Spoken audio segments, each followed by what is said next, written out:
Yo, you're not tuned in to the Man Up Hour. Mac, Trent, Mike, part 2 of the Fatherless Homes in America. Yo, we'll be right back.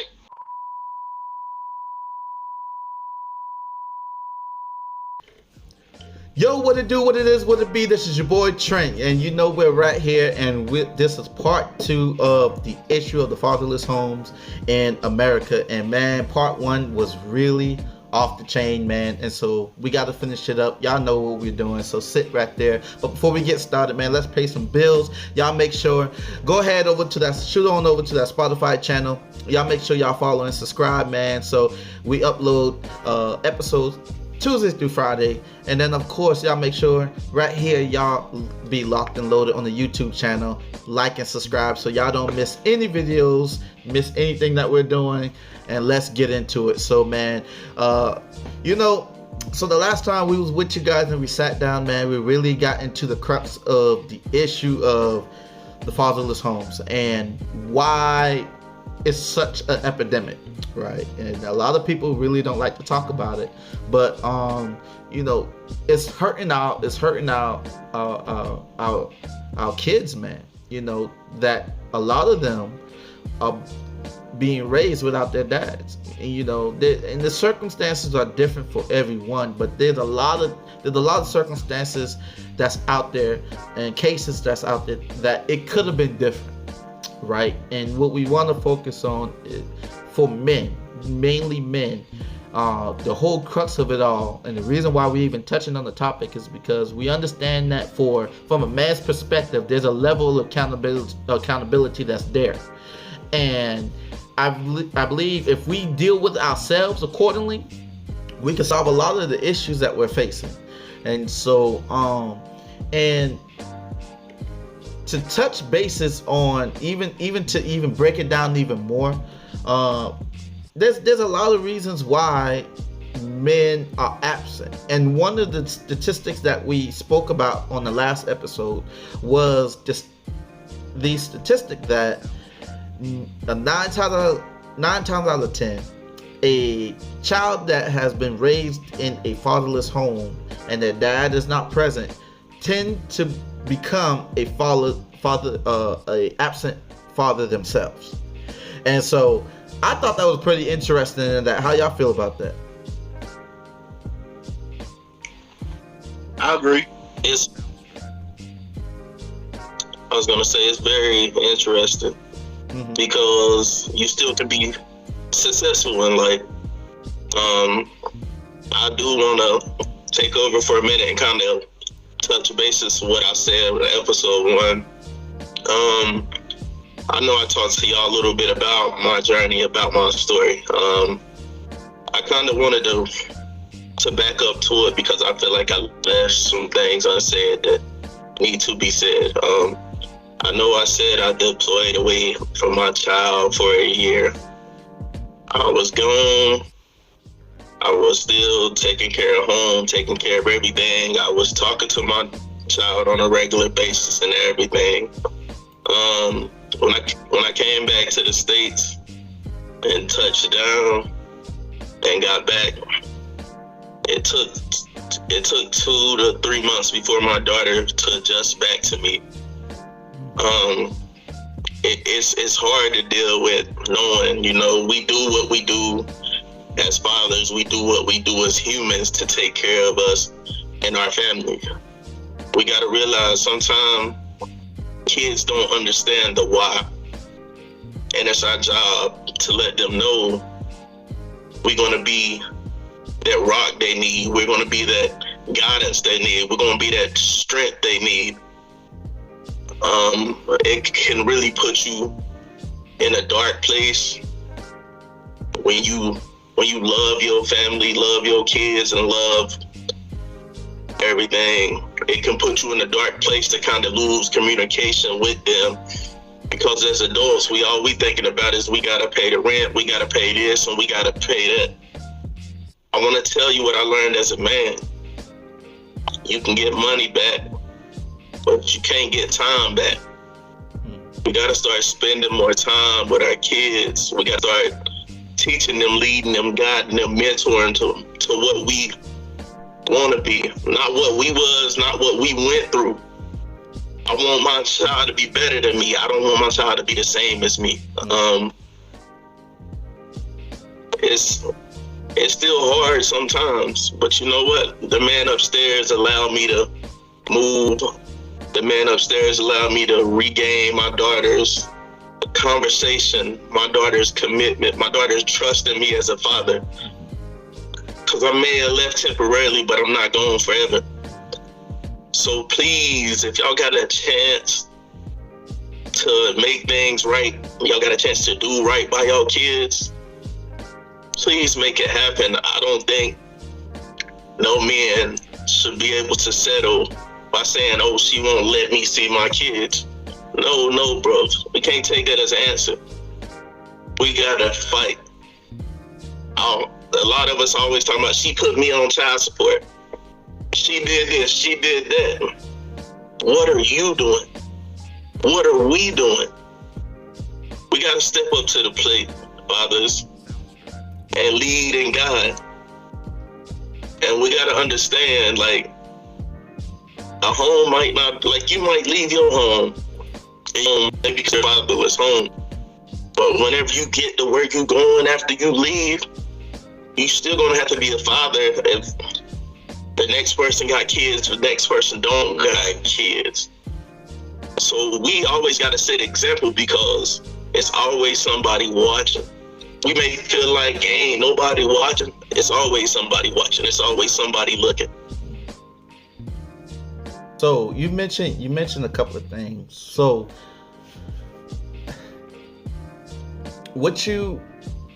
a lot of what you said really do depends on the man, right? And I'm even going to take it to biblical terms. We understand that God made the man to be the head of the house, right?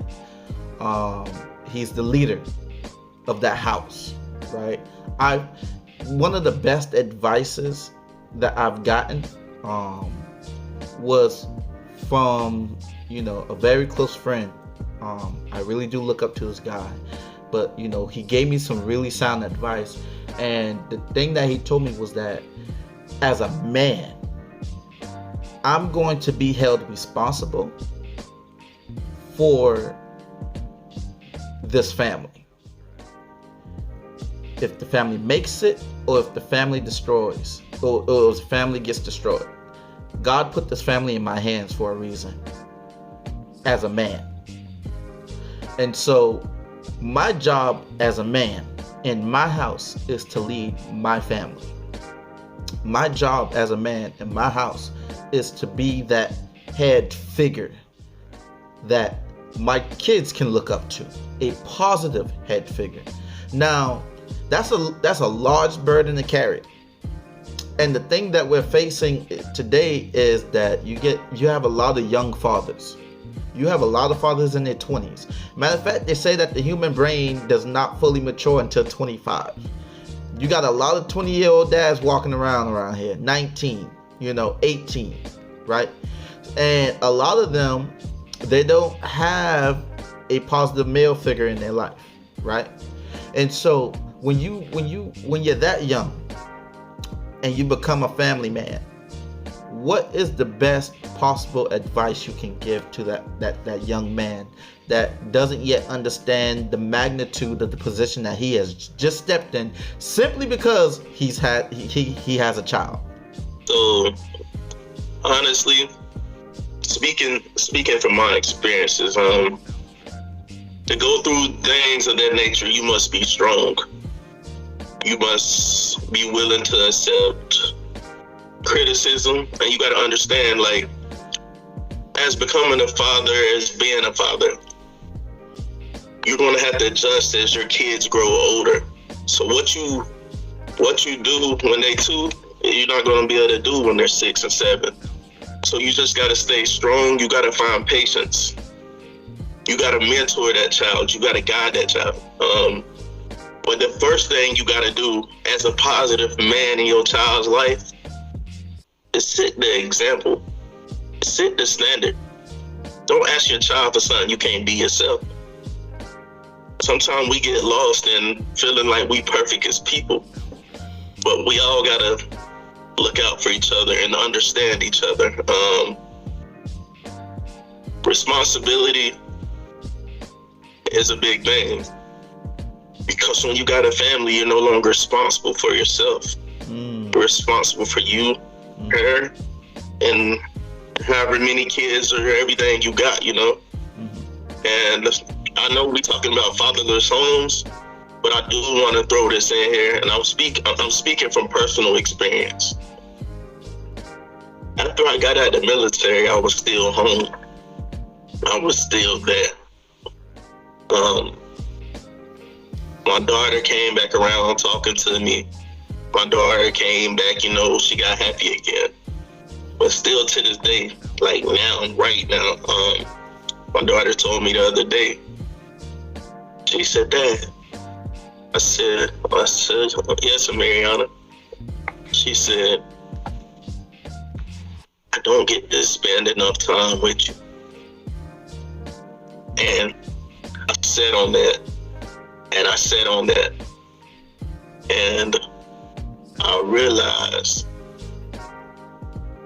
even a home without a father, if you put all your time into working, even a home with a father, if you put all your time into working, that's still considered a fatherless home. Because you're out more, like, your family just exists. You're not there to lead the guide, the mentor, and give them the guidance they need. Like, if you say head of household, you hardly ever in the household, guys. We gotta tighten up and make sure we taking care of what needs to be taken care of. Because out here in the world, I'm sorry, but all of us just a number. All of us got an expiration date. Ain't nobody gonna love you like you, and ain't nobody gonna take care of you like your family gonna take care of you.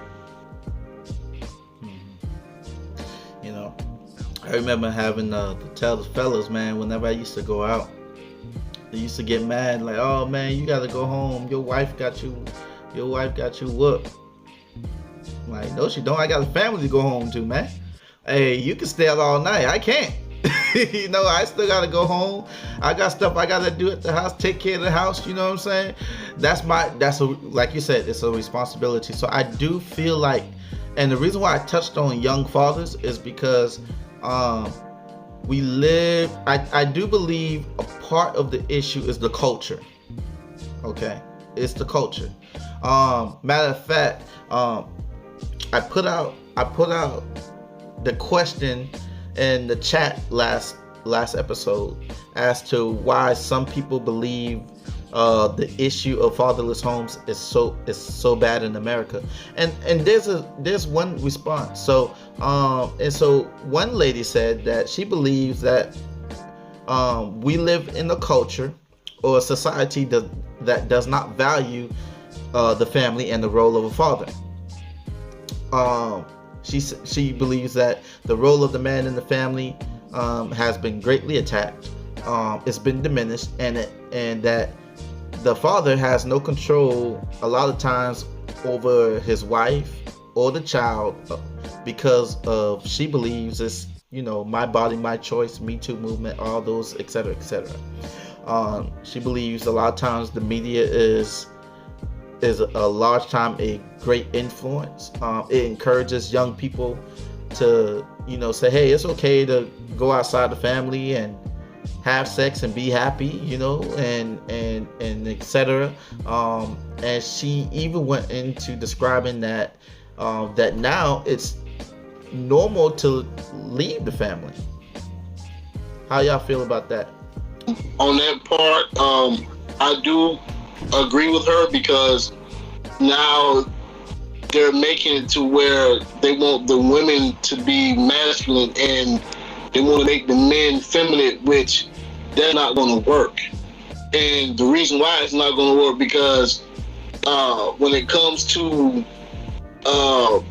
being strong, being heard, yes, a woman could be heard, but when a man speaks, it's a difference. And when you don't have that father there, those kids are going to run wild, definitely as they get older. Because a man provides structure, like I said in the first one, in part one. a man provides structure. Not saying that a woman can't provide structure, but she can do it easily when they're small. But when they get older and when the kids get older, and then when they start to venture out to the world, so now you got the kids in one ear of what the parent is teaching them at home, and then in the other ear they got the world. So now they're gonna be fighting, far as in my mom said this, but the world said this right here. But then again, that world, the outside world, is more enticing than what your mom was telling you at home. But then again, when that father in the home, he speaks, hey, look here, this is my home, my house. You're gonna abide by my rules. I don't care what your friends doing. Your friends don't live here. I take care of you. When a man speaks in that way, in that manner, that child will understand. Versus to what a mom can say that. Like I said, and also in part one, I was saying, women back in the day in a single parent home had to play both king and queen of the home, but now they don't have to, but they want to. And it's not working. It's not working at all. You have a point to where now men basically, to most women, don't exist or don't have value. And that's not true.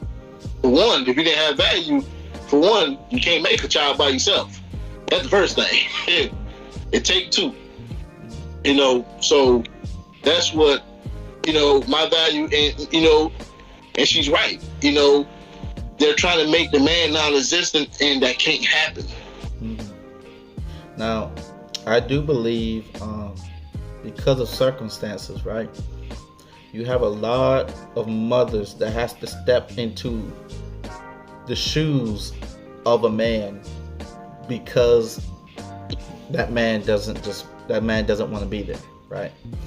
I do believe there are some burdens that's meant for a man to carry that is not meant for a woman to carry, and there are some things that a woman is meant to carry that we will never understand. For example, we can never understand what it means to carry a baby, right? Give birth to a baby. I don't care how many machines or wires you hook up and it simulates. They got this thing where it can simulate.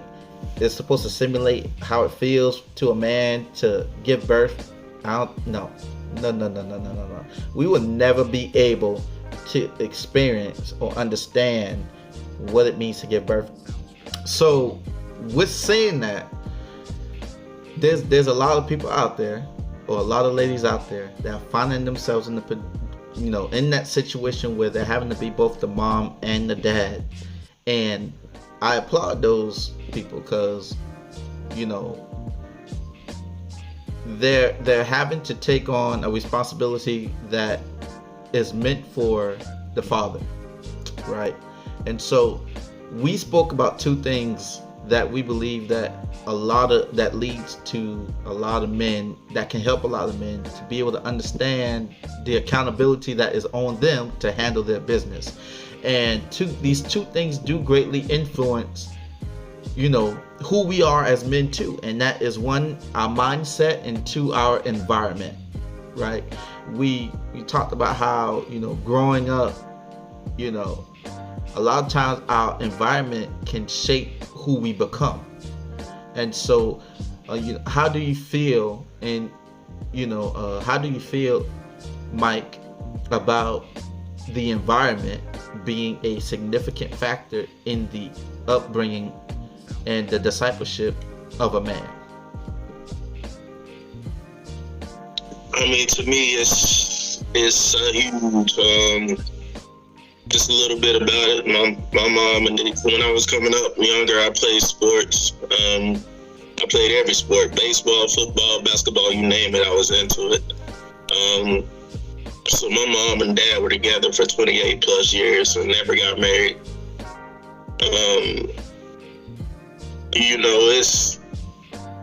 It's kind of like, to be honest with you, as a child, like, I expect mom to be there. Like, cause mom just got a different kind of support. Like, you know, when I'm about to go to a game or something, like I ain't even got a question her. I know mom here, but it's something different. It brings a different side out of you when you can look up and see your dad in the stand. Just see your dad there, period. It took a lot of growing. It take a lot of understanding. Because sometimes we tend, as men, we tend to shut ourselves off to the world when we're going through things. We tend to shut down. We tend to push people away who truly there that means well. But a lot of the things I went through when I was younger, I was like, still to this day, I carry them with me in my head and in my heart. Because a lot of people, when they go through things, you know, they only want to tell you the bad parts. This person was this person was that. I'm more of a type of person where when I go through something, what did I learn from it? You know, what can I do different to make sure I'm not walking in these same shoes? Like a while ago, right? Y'all said, a while ago when y'all said a woman trying to walk in a man's shoe, right? Mm-hmm. So we got kids, right? When you ever leave your shoes by the door and your kid to get in the shoes and take a couple steps that they get too heavy and they take them off and continue to walk, that's where we gotta step in. Just because you can fit the shoe don't mean you can wear it. All I want to say is, I know some people battle things, man, but I promise you ain't nothing in this world is going to match the love your kids have for you if you're there for your kids the way you need to be. You know, we got to set the example. We got to be the standard. I mean, anybody can preach it, but you got to live it. You got to walk in it. You got to fulfill it. So one of the things that come to mind is it takes a village, right? And yes, sir. I'm be honest with you, like in terms of environment, in terms of how it affects us, like one thing that I learned is that it's hard to tell somebody that how to act and what to do if they themselves haven't seen it.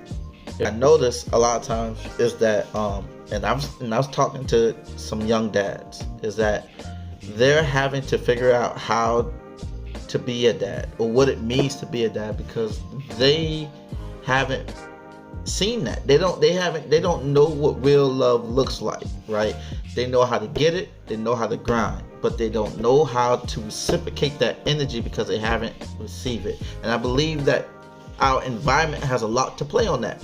You know, a lot of kids, especially when I shared the story where I worked at the youth detention center.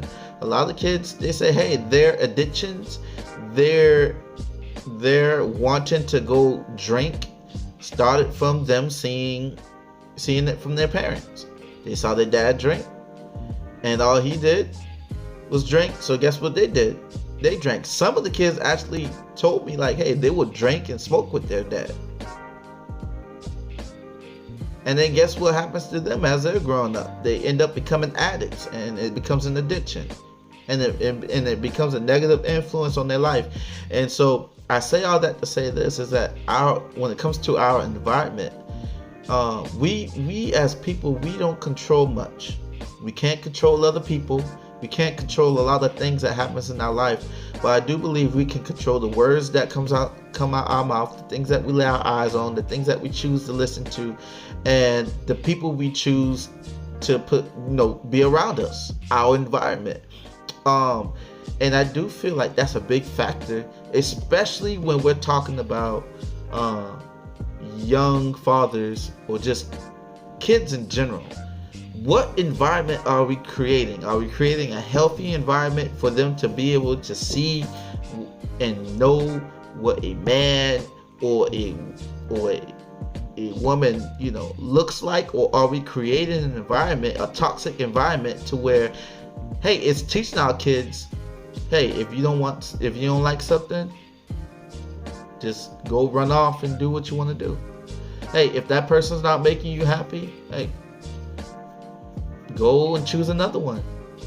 There's plenty of other fishes in the sea. Like, I often wonder why our grandparents lasted through as long as they did. And a lot of times when you talk to an older couple, the first thing they say is, man, look, that woman right there, she got on my nerves, but I love her. She stuck by me. We didn't like each other every day, but guess what? We still together. Like, where is that nowadays? Do we even still have that influence in our life? Or is it just the new norm? Like the lady was saying, is it normal now to just leave a family? If you want to be honest, I mean, it's nothing new. Men been doing that years ago. I mean, one victim I know of that is my mom. She's from a small town. My grandmother, raised 8 by herself, and he had another family, which would be, my other aunties and uncle, just from a different woman. But he left my grandma to raise 8 by herself, and so it's nothing new. It's been going on all over I can say this country here. Men giving women, giving kids, and then skate out and then go to another woman and start the same process all over again. Which also came into play of how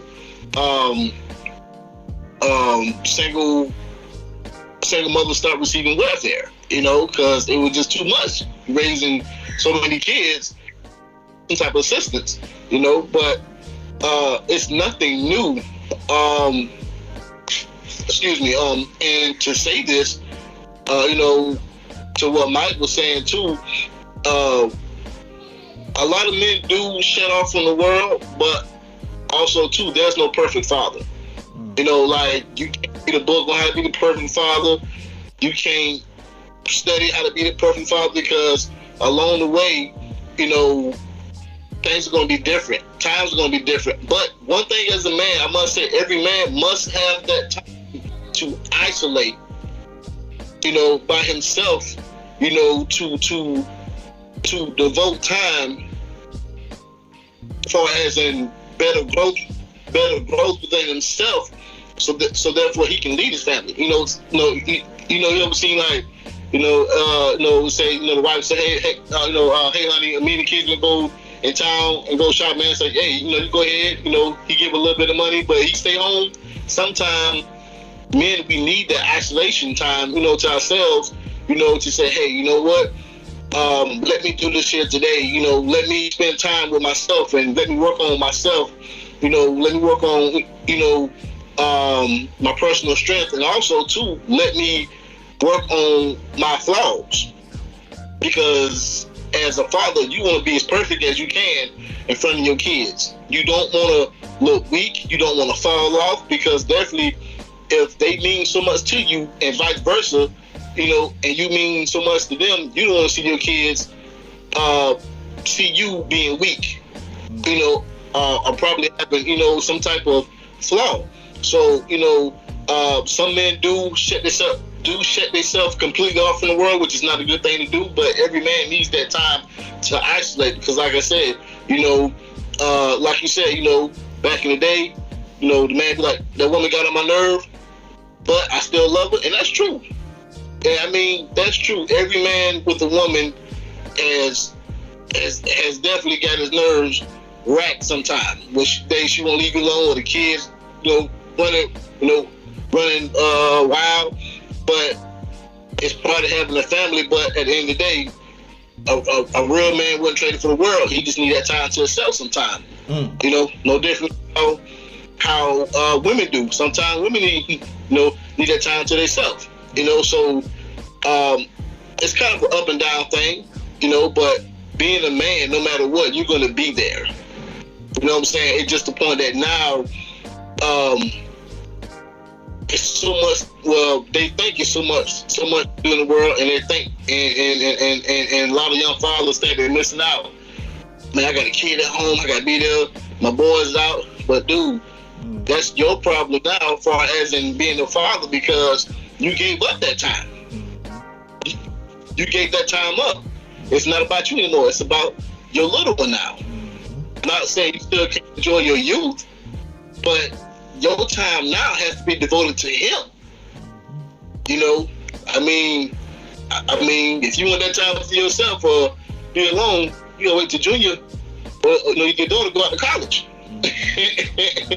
But when they born, until that time comes, it's about them. You know, and nothing that you can't escape. And don't get me wrong now, like I do believe there's a balance to everything, right? And you made a valid point. Like, you know, a man needs time to decompress just like a woman needs time to decompress. I get that, you know. But there's a level that has to be maintained, you know, because a lot of times it can be so easy to just forget our responsibilities. Yeah.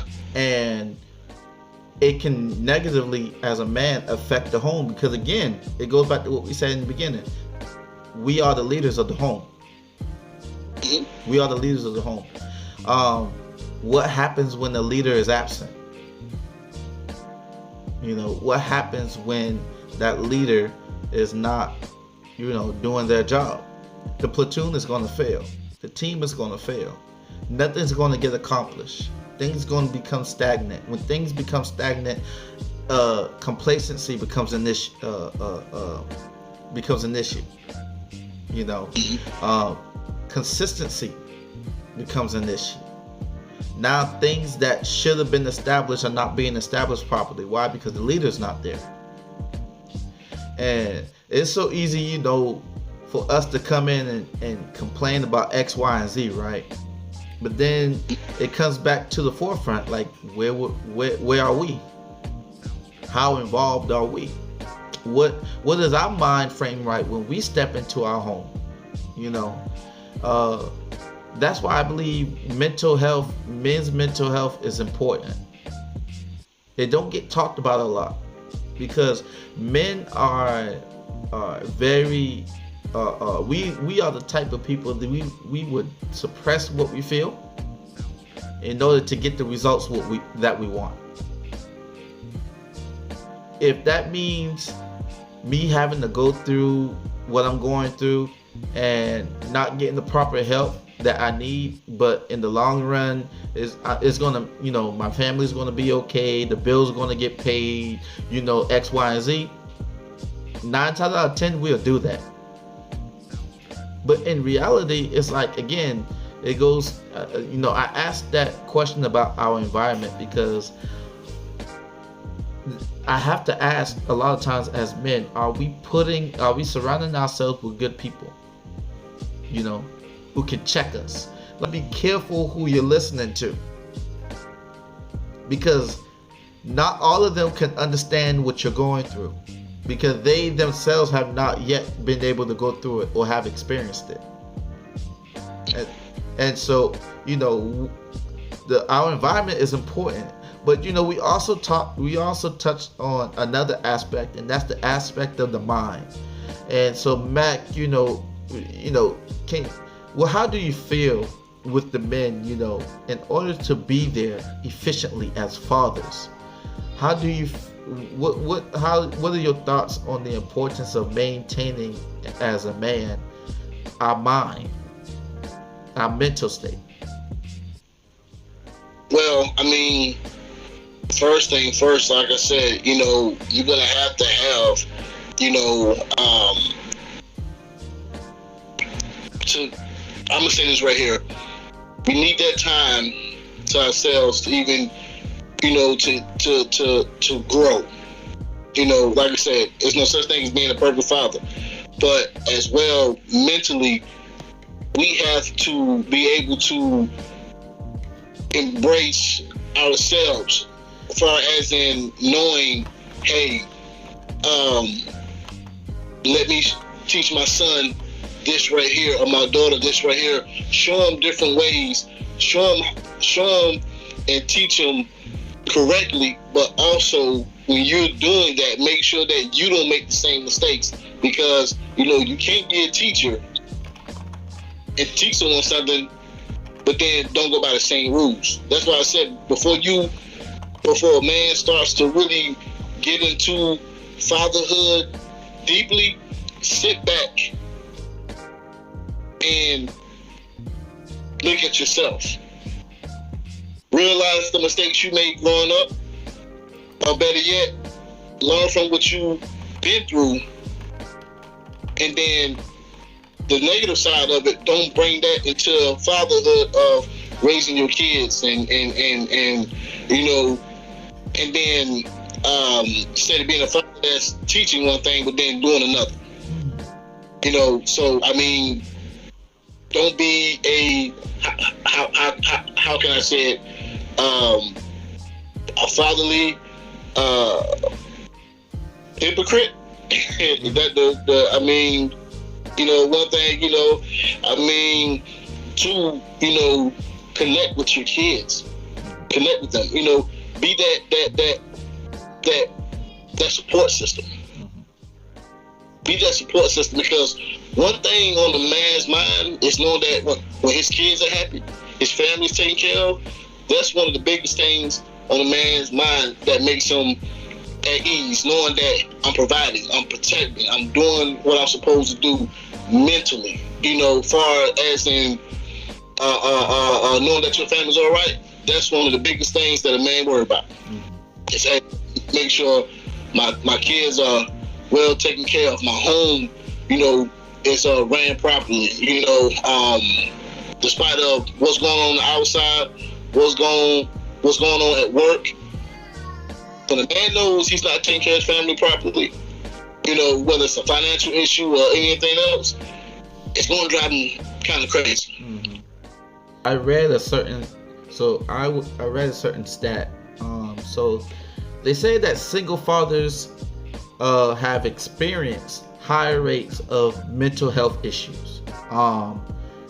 Mental health issues including stress, anxiety, depression, loneliness, low self-esteem, anger, guilt, and financial strain. And it has went on to say that single fathers may also experience feelings of isolation and loneliness. They may feel overwhelmed by a lack of a partner to share the emotional burden and provide support. They may also experience the same stress and strain as single mothers, which may be related to low income and sometimes, in some cases, unemployment. Now, the craziest thing about this is that this goes unheard of, because very much so. We like to suppress. We don't like to show what we're going through. We're the type of people as men where we will go through it and figure it out on the way. We don't want to look weak. We don't want to seem like you got the upper hand over us. So a lot of times we'll suffer mentally. And I don't think a man can be 100% of a positive influence in the kid's life when they're not taking care of their mental state. And matter of fact, we was talking earlier, and Mac, you shared a valid point that a lot of successful people didn't have all this in the picture. And a lot of them are politicians. Like I said, the main three was Paul Ryan, Barack Obama, and Bill Clinton. And to reach that pinnacle of their life without having a father figure is, is amazing. But two, the question is, did it make it there due to frustration and not having a father to say, hey, you know what? I don't need him. It's it's gonna make me stronger, which it did, because I mean they became the president. Two, became president of the U.S. and one is a senator. So it's like that accomplishment without having the proper male guidance in your life, having a father. That's pretty much good, because whether black or white or any race, 9 times out of 10, when you don't have that father to teach you and guide you, you kind of go down a dark path. Not saying maybe they did, maybe they didn't. I mean, we're all human. We're all gonna make mistakes, but that accomplishment that they set is amazing. And when I read that, I was like, wow. I was really blown away, because a lot of guys I know become basketball players, entertainers, movie actors. Yeah, it just but to be right. Yep. And but also, let me say this too. Sometimes not being there in your child's life, as far as in a child not having a father, when they see how hard their mom has worked by raising them, makes them go even harder. Like like Durant, he seen how hard his mom worked, and he was like, I gotta make it to the NBA. Like, she supported him, she was there, every game, every step of the way. So I mean, as a man, if he met his father, what can you tell him? And shout out too, man, to all of the single mothers, man, that are, they're handling their business, they're taking care of the family, in spite of, a father being present, their dad being in their life. It's hard. My mom, we're breaking it down to simpler terms as to what as men we need to do. Because we're trying to help out a lot of these young guys, even older guys, that are they're struggling to get an understanding of what to do. And I've gotten emails from the last segment about how it has helped people. A lot of people feel like, we touched on things and they wish we would have went more in depth. But overall, positive reviews. And that's what it's all about. We're not canceling out one or the other. So, but in a nutshell, we as men, we need to make sure that we're taking care of our mental, and we're watching the company that we keep, because it's going to impact how we can efficiently be good fathers, good man in general. Not just a dad, but a good person, a good man in general. Some of the most strongest people in life, in my life that I've encountered and they're very smart people. And I'm gonna be honest, don't judge a book by its cover. I don't know why I'm saying this, but don't judge a book by its cover, because I've talking to some homeless guys that have a lot of wisdom. Mm-hmm. And people will overlook him in a heartbeat because because of what he's going through, or what he don't have. Be careful judging the book by its cover. Let me tell you something. Even Jesus, they said, man, if you begin to study it out in the Bible, like, Jesus was not a likable man. Matter of fact, when he went places, they hated him. When he spoke, they hated him. Matter of fact, there was nothing but Jesus' appearance that if you saw him, you would run up to him and be like, oh man, yeah, that's the guy I want to hang around. If that was the case, everybody would have been chasing him. But the Bible said only a few followed. Many came, but only few chose to follow him. So obviously there was something about this man's demeanor that didn't appeal to society. And I started thinking about that, and I believe, like, as men, like, I just did the segment last week on Deion Sanders. Why they hate this man so much? because he's going against the grain, man. And I believe we as men, we can't be afraid to go against the grain. We can't be afraid to make a stand. We can't be afraid to turn the tide a little bit. I believe the most monumental people in history that made a difference were people that went against the grain. Don't copy, and don't do what you think is normal for as in copying the world. Whatever wave the world is on, if it doesn't fit you, then don't do it. Be who you are, even as a father. As long as you're doing what's right, as long as you're teaching your kids correctly, as long as you're being there, whether together or not with the woman, but you're making that time and that effort to be in your kid's life. That's the most important thing. I want to emphasize, you emphasize a very important point, Matt. This is not black and white. Okay, this is not black and white. Like, everybody's situation is different. Every case is different. You got to figure it out as a man of your house, you know, of your family, what it is that is required of you, right? Just like I got to figure out what it is that's required of me for my family, right? And so,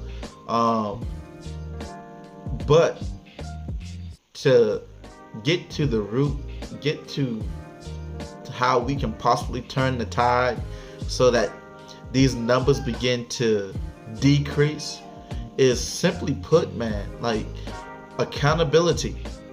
Men, be accountable, be responsible. Okay, you know, some of us, we grew up in a bad environment. Some of us, we grew up in a positive environment. We, you know, but all of us, we can take better care of our mental capacity. And we can definitely do better with watching the company that we keep, for sure. Because if you're surrounding yourself with good people, they'll keep you accountable. They will hold you accountable. And if you don't understand something, if they're really good friends, they won't watch you fall and fail. They'll pick you up. I mean, we're gonna make. And I'm gonna say this because I feel like somebody needs to hear this. Man, don't be so hard on yourself. Learn to give yourself some grace. You messed up. You made a bad decision. Okay. That's okay. You don't know what to do. That's okay. It's okay not to know what to do sometimes. It's okay to make a mistake. Just don't keep making the same mistakes over and over again. When you don't know what to do, sometimes the best thing to do is just sit still. Just sit still. Sit still and just listen. Get some advice. Seek some consultation. That's part of being accountable and being responsible, is realizing when you don't know what to do. Don't fake it till you make it, because it could lead you to making a bad decision. But have some grace on yourself, man. You're not gonna make every good choice. You're actually gonna make some more bad decisions, and it's okay. Because guess what? We're all humans at the end of the day, and we're gonna make some bad decisions. But learn to have grace on yourself, and when you do make those bad decisions, learn to learn from them. Learn to correct yourself as you go. Because guess what? Someone's going to be looking up to you. And they're going to make the same mistakes that you made. And you can be able to look back and be like, man, you know what? I know what that feels like. And offer some good advice. And so, don't be so hard on yourself, man. Forgive yourself. What's done is done. You can't change it. Focus on how to make it better. And so, Mike, you got anything to say? I just wanted to touch a couple of things real quick. So, men, I know we feel like we're not supposed to be broken. I know we have an image to maintain, but I challenge y'all to learn to vent, learn to network with the people you surround yourself with. Because sometimes we think, oh, I don't want him to know, or I don't want them to know. But it may be something I done been through that you're going through. And I might can give you a little guidance, because one day I might be going through something that you've been through. And we can help each other out. I just feel like a lot of time we don't want nobody in the world to know we struggle. But when we struggling with certain things as men, when we struggling with our household, when we struggling with our homes, when we struggling with our bills, we still wear that smile like we fine, because we're scared we're going to be judged. We're scared somebody going to be like, oh, he ain't a man. We see it every day in the world. Men and women, you know, they go through stuff differently. You know, the man got a silent cry. He just take it. He just take it. And just because somebody is there don't mean they're really there. I challenge y'all to reach out to your brothers, reach out to your sisters, reach out to the people in your circle. I don't care if you don't do nothing but text them and say, hey, bro, you okay today? Is there anything I can do? Because sometimes a small conversation, a couple words can spark something in somebody that you didn't know they was going through. That's real, man, for real. And that's real. And so I'll say this as we close out this segment. Men, we got to hold each other up. That was the message since day one. That we as men got to hold each other up. And the best way I can put this in a nutshell, right? The Great Wall of China. Did you know that it took over 2,000 years to build this wall? It took over 2,000 years, went through nine plus dynasties, right?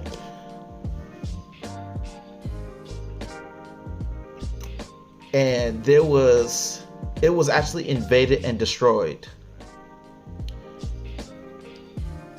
because it was the messenger at the gate was bribed by the enemy. And he opened the gates and allowed the enemy to come in and to destroy the wall. It took one man to destroy 2,000 years of effort. There have been people that have died building this wall. It's actually,